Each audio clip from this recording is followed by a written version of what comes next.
Gustav menatap Huang Futian sejenak, lalu dengan wajah datar dia berkata, "Kalau kau menyerah, kenapa tidak berlutut?" Tidak butuh waktu lama, Huang Futian langsung berlutut di atas arena. Adegan ini membuat semua orang tercengang. Astaga, wakil kepala Sekte King Luan ternyata berlutut kepada Gustav. Sekte King Luan memang tidak tahu malu. Gustav terlalu kuat, sampai bisa memaksa Huang Futian berlutut di depan umum. Suara bisik-bisik di antara kerumunan terus menggema. Mereka menatap dengan terkejut.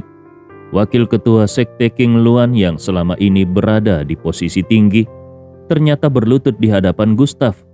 Gustav ini benar-benar terlalu dominan. Di seluruh dunia, bahkan di antara 10 jenius terkuat Gunung Kunlun, belum tentu ada yang mampu membuat seorang wakil ketua sekte berlutut di depan umum. Ketua Sekte King Luan melihat Huang Futian berlutut kepada Gustav. Dia langsung murka total. "Huang Futian, apa kau tahu apa yang sedang kau lakukan? Kau sedang mempermalukan Sekte King Luan kita." Huang Futian bersikap acuh tak acuh. Diam-diam dia melirik ke arah Han Yun. Kalau dia tidak berlutut, sudah pasti dia akan mati. Terlebih lagi, dengan keberadaan Han Yun di tempat ini, mustahil berharap bantuan dari sekte lain. Dia sama sekali tidak menyangka kalau latar belakang Gustav ternyata sekuat ini. Bahkan Han Yun pun rela memusuhi keluarga Huang demi Gustav dan menawan begitu banyak orang keluarga Huang. Gustav berkata, "Baiklah, karena kau sudah berlutut, maka ku ampuni nyawamu. Pergilah ke pinggir." Gustav menyarungkan pedangnya, lalu mengangkat kakinya dan menendang Huang Futian hingga terbang sejauh 100 meter lebih. Dia bergumam di dalam hatinya, "Orang tua seperti ini hanya berani menindas yang lemah dan takut pada yang kuat. Kalau bukan karena dia punya informasi yang kuperlukan, sudah kutebas dia sejak tadi." Lalu Gustav memandang ketua Sekte King Luan. Tatapannya tajam seperti pedang dan aura pedang mulai menyebar dari tubuhnya. Dia pun mengangkat pedang bintang lalu mengarahkannya ke sang ketua dan berkata, "Ayo, pertarungan terakhir, biar ku antar kau ke akhirat." Ketua Sekte King Luan terlihat bimbang. Dia menoleh ke sekeliling dan melihat semua orang memperhatikannya. Wajahnya menjadi sangat jelek dan di dalam hati dia bergumam, "Kalau aku naik ke arena dan bertarung, itu jelas misi bunuh diri.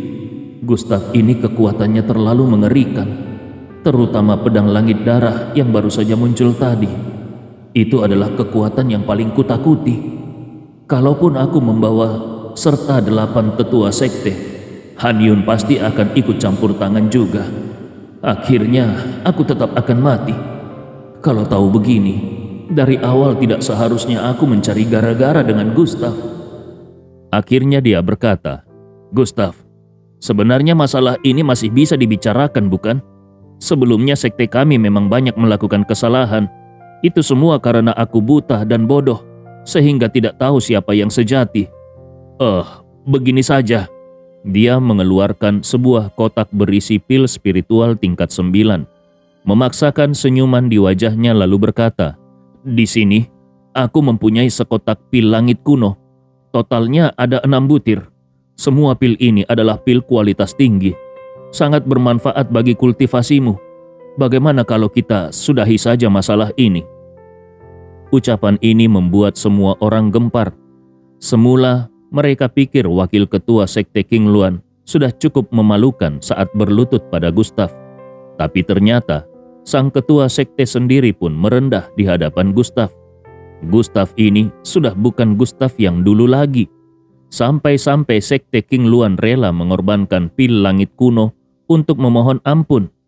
Pil itu setara dengan pil 100 roh, tingkat tertinggi. Siapapun kultivator ranah alam Daiyuan pasti bermimpi memilikinya. Ini adalah harta langka yang tidak ternilai harganya. Namun Gustav menatapnya dengan jijik dan berkata, "Sebelumnya kau menyerangku dan mencoba membunuhku. Kau pikir beberapa butir pil busuk bisa menyelesaikan semuanya?" Ketua Sekte King Luan masih mencoba meyakinkan sambil memegangi kotak pil. Pil busuk. Ini adalah pil langit kuno. Pil kuno tingkat tinggi. Harta warisan turun-temurun dari Sekte King Luan. Lihat baik-baik. Ini pil langka yang bahkan di luar pun tidak bisa dibeli meski dengan harga berapapun. Dia mulai berpikir, apakah Gustav ini tidak tahu nilai pil tersebut? Mungkinkah Gustav terlalu bodoh sampai mengira dia hanya memberikan pil biasa? Namun Gustav hanya berkata dingin, sampah. Dia langsung mengeluarkan 10 butir pil 100 roh, lalu memainkannya di tangannya dan berkata, lihat ini juga pil kuno, pil 100 roh, kualitas terbaik. Dibandingkan dengan pilmu yang disebut pil langit itu, punyamu itu hanya sampah. Gustav memainkan pil 100 roh seperti sedang bermain kelereng, sama sekali tidak mempedulikannya. Sementara orang-orang yang melihat pemandangan itu, mata mereka sudah membelalak. Bahkan ada banyak ahli yang berteriak dengan penuh kegembiraan. Tuan Ye, pelan-pelan, itu adalah pil kuno. Hanya alkemis agung yang bisa membuatnya. Astaga, itu adalah pil 100 roh tingkat sempurna. Gustav, kau mempunyai begitu banyak pil kuno dan menganggapnya remeh. Ini benar-benar gila. Para pemimpin sekte seperti ketua sekte Dao, sekte Linghai dan yang lainnya semuanya melongo menatap pil 100 roh di tangan Gustav dengan wajah kaget dan kehilangan kata-kata. Gustav benar-benar luar biasa. Bisa-bisanya memperlakukan pil langka seperti mainan. Bukan hanya para pemimpin sekte besar, bahkan para murid sekte kecil berliur melihatnya. Itu adalah pil kuno. Kalau mereka makan 1 butir saja, bisa menembus ke tingkat 9 ranah alam Daiyuan. Itu adalah pil impian mereka semua. Dan Gustav mempunyainya dalam jumlah yang begitu banyak. Dari sekte mana sebenarnya Gustav ini berasal? Bagaimana dia bisa mempunyai latar belakang sekaya ini? Ketua sekte King Luan menelan ludah, lalu melihat ke bawah ke kotak pil yang sedang dia pegang. Secara naluriah, dia langsung menyimpannya kembali. Pil yang dimilikinya terlalu buruk dan tidak bisa dibandingkan dengan pil milik Gustav. Tiba-tiba, ketua sekte King Luan terpikir sesuatu, lalu mengirimkan transmisi suara diam-diam.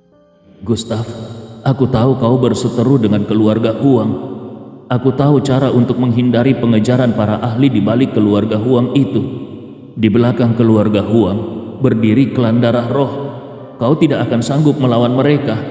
Aku akan mengajarkan padamu cara menghindari keluarga Huang dan klan darah roh dengan satu syarat. Ampuni nyawaku. Gustav dengan wajah dingin, seluruh tubuhnya diselimuti aura pedang bintang, berkata, aku tidak perlu menghindari keluarga Huang dan klan darah roh. Merekalah yang akan kutumpas. Kalau kau tidak punya informasi yang benar-benar penting bagiku, maka kau boleh mati sekarang juga. Sekte King Luan tergolong sekte tingkat menengah atas. Pastinya mereka tahu di mana lokasi kedatangan klan darah roh. Kalau dari keluarga Huang dan para pengikutnya tidak ada yang bisa menjawab, maka pemimpin dan wakil pemimpin King Luan ini pasti tahu sesuatu. Ketua sekte King Luan melihat sekilas ke arah Han Yun, lalu kembali menatap Gustav dan berkata, kau mau melawan klan darah roh? Baik, aku bisa memberitahumu bagaimana klan darah roh datang, ciri-ciri mereka, dan lokasi kedatangan mereka. Kau cukup mengampuniku 1 kali saja. Bisa bukan? Gustav menjawab dengan tenang, bisa. Tapi, kalau kau menyerah, kenapa belum berlutut? Ketua sekte King Luan menepuk kedua lengannya, lalu langsung berlutut dengan 1 lutut. Dia menundukkan kepalanya dan berkata, aku mohon kepada Tuan Ye, ampuni nyawaku. Gustav melangkah maju. Auranya menggulung seperti awan, lalu mengangkat kaki kirinya yang berubah menjadi tiang awan, langsung menendang sang ketua sekte King Luan hingga terpental jauh sambil berkata, pergilah. Terdengar suara ledakan di udara. Ketua sekte King Luan terlempar dari arena, lalu terhempas ke dinding di kejauhan.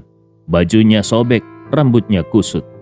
Tendangan ini hampir saja membuatnya cedera parah.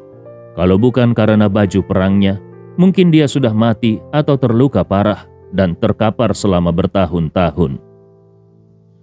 Ketua Sekte King Luan memegangi dadanya. Dia batuk keras dan memuntahkan seteguk darah. Dia bergumam di dalam hati, "Untung saja aku tidak melawan Gustav tadi. Kalau tidak, kekuatannya itu cukup untuk membunuhku dengan mudah." Lalu dia mengatupkan tangan ke arah Gustav dan berseru, "Aku berjanji, seluruh Sekte King Luan tidak akan pernah mencari masalah lagi dengan pihakmu." Secara diam-diam, seperti Huang Futian sebelumnya, dia juga sudah membuat janji dengan Gustav untuk mengungkapkan informasi tentang klan darah roh dan keluarga Huang malam ini. Gustav berkata, "Bagus, kalau kau tahu diri. Kalau tidak, aku akan membuat seluruh Sekte King Luan hancur tanpa sisa." Gustav berdiri dengan kedua tangan di belakang punggungnya. Sosoknya gagah dan penuh wibawa. Tatapannya menyapu para tetua dan ketua berbagai sekte. Wajahnya dingin dan penuh keangkuhan saat dia berkata, "Sekte Gerbang Dewa Medisku bukan tempat yang bisa kalian semua datangi untuk memancing keributan."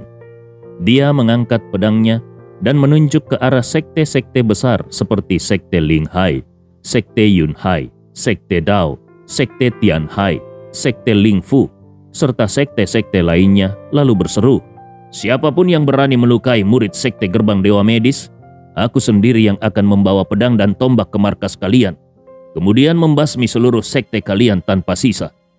Begitu kata-katanya usai, terdengar suara nyaring dari pedangnya, melesat ke langit dan berubah menjadi seekor naga ilahi berwarna merah darah. Kedikdayaan sang naga menyapu luas, bagaikan terik matahari di siang hari atau letusan ratusan gunung berapi. Semburan lahar dan cahaya api menerangi langit. Aura penindasan yang luar biasa menggetarkan hati setiap orang dari sekte-sekte yang hadir, membuat mereka tidak berani berbuat seenaknya. Raungan naga mengguncang langit, cahaya api mengguncang 8 penjuru dan seluruh alam semesta. Suasana langsung sunyi senyap, tidak ada seorang pun yang berani bersuara. Ratusan orang dari sekte-sekte kecil menatap Gustav dengan pandangan yang perlahan-lahan berubah menjadi penuh kekaguman. Satu orang saja berani mengancam sekte-sekte besar seantero dunia. Sungguh gagah, sungguh perkasa. Andai seseorang bisa mencapai kekuatan seperti dirinya, hidup ini tidak akan sia-sia. Para pemuda dan pemudi menatap Gustav dengan mata berbinar, mendengar bagaimana Gustav sendirian menundukkan sekte-sekte besar dan menekan semua pesaing seangkatan. Mereka semua sangat bersemangat. Dalam diam, mereka sudah menjadikan Gustav sebagai idola dan bermimpi suatu hari bisa seperti dirinya, mengancam semua sekte besar di dunia. Saat ini Gustav berkata, "Karena sekarang tidak ada lagi yang memusuhi Sekte Gerbang Dewa Medisku, maka pertarungan para jenius Gunung Kunlun ini bisa dimulai." Dia lalu memandang ke arah Han Yun dan berkata, "Han Yun, awalnya akan ada 3 juri, yaitu Ketua Sekte Dao, Wakil Kepala Keluarga Huang, dan Ketua Sekte Gunung Kunlun." Sembari menyarungkan pedangnya dan berdiri di antara langit dan bumi, dia melanjutkan, "Sekarang, Wakil Kepala Keluarga Huang sudah mati. Maka aku berniat mengambil alih posisi juri tersebut. Bagaimana menurutmu?" Tiba-tiba terdengar suara membentak, "Gustav! Posisi juri adalah hak para senior. 10 besar jenius dari Gunung Kunlun saja belum berkata apa-apa dan kau, generasi muda, berani mencoba merebut posisi itu." Di antara mereka, Huang Qiankun, peringkat ke-9 dari 10 besar jenius Gunung Kunlun yang tersembunyi, berdiri di atas awan. Di wajahnya tampak aura dingin dan penuh tekad. Matanya bagaikan 2 lubang hitam dalam yang berisi kegelapan dan kehampaan. Huang Qiankun berdiri di antara awan. Di belakangnya melayang beberapa garis hukum Dao. Dia menunjuk ke arah Gustav dan berkata, "Jangan kira hanya karena kau bisa memakai kekuatan luar, maka kau bisa disetarakan dengan kami, apalagi bermimpi menginjak kepala kami. Bagi kami, 10 besar jenius Gunung Kunlun, kau hanyalah seorang anak muda dengan sedikit trik kecil." 5 tahun lalu kami muncul sebagai pemenang dari ribuan jenius, dan kini mengalahkanmu hanyalah perkara sepele. Kalau kau tahu diri, pergilah dan ikutlah bertanding dengan baik. Posisi juri bukan sesuatu yang pantas kau idam-idamkan." Huang Qiankun menatap Gustav semakin dingin. Di dalam hatinya dia membatin, "Gustav, kau sudah membunuh anggota keluargaku, bahkan bersekongkol dengan Han Yun si tua bangka itu untuk menahan orang-orang keluarga Huang. Nanti kalau aku dipasangkan untuk bertarung melawanmu, aku pasti akan membunuhmu di tempat. Kekuatan yang diberikan oleh klan darah roh belum sempat kugunakan, dan ini adalah waktu yang tepat. Kau kira hanya kau yang bisa melawan tingkat kelima ranah alam Kaisar Dewa? Sungguh bodoh dan konyol." Andai bukan karena tahu kalau dirinya tidak sebanding dengan Han Yun, pasti sudah sejak tadi Huang Qiankun turun tangan. Sekarang Gustav malah mencoba mengincar posisi juri. Ini adalah kesempatan yang bagus baginya untuk mencari alasan menyerang. Dia yakin Han Yun tidak akan maju melawannya saat ini. Jadi dia pun langsung berseru, "Gustav, bajingan kecil, kau begitu sombong dan tidak menghormati para senior maupun kami. Aku memberimu 2 pilihan. Pertama, pergilah kembali dan ikut bertanding dengan tenang. Tapi sebelum pergi, kau harus berlutut dan bersujud minta maaf kepadaku. Pilihan kedua, aku sendiri yang akan turun tangan dan membunuhmu. Tentu saja kalau kau ingin bersembunyi di belakang Han Yun, aku pun tidak keberatan. Tapi aku akan memandang rendah kepadamu." Sebuah taktik provokasi. Gustav mendengus dingin. "Aku tahu apa yang kau takuti. Tenang saja, senior Han Yun tidak akan turun tangan. Dan satu lagi, aku juga akan memberimu waktu 3 detik. Berlutut dan minta maaf, maka aku akan mengampuni nyawamu." Gustav mengangkat pedangnya dan mengarahkannya lurus ke Huang Qiankun. Tubuh pedang memancarkan hawa dingin membeku, berkilauan laksana cahaya bintang. Aura pertempuran yang tidak terbendung menyelimuti seluruh arena. Seolah-olah saat ini Gustav adalah dewa perang yang tidak terkalahkan, dan semua musuh hanya akan berakhir di bawah pedangnya. Huang Qiankun menerjang keluar sambil berseru, "Kau cari mati!"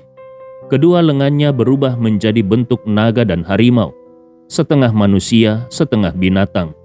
Sangat buas dan penuh kekuatan, dengan darah yang bergolak hebat. Dia membuka kedua tangannya, disusul bayangan naga dan harimau yang membuka mulut raksasa mereka. Gelombang suara yang kuat bergulung dan berputar menjadi pusaran, lalu meluncur dengan kecepatan tinggi. Saat menyentuh tanah, ledakan demi ledakan tercipta di kanan dan kiri, menghantam ke arah wajah Gustav secara langsung. Gustav berseru pelan, "Pedang kekal, gerbang pedang muncul di dunia."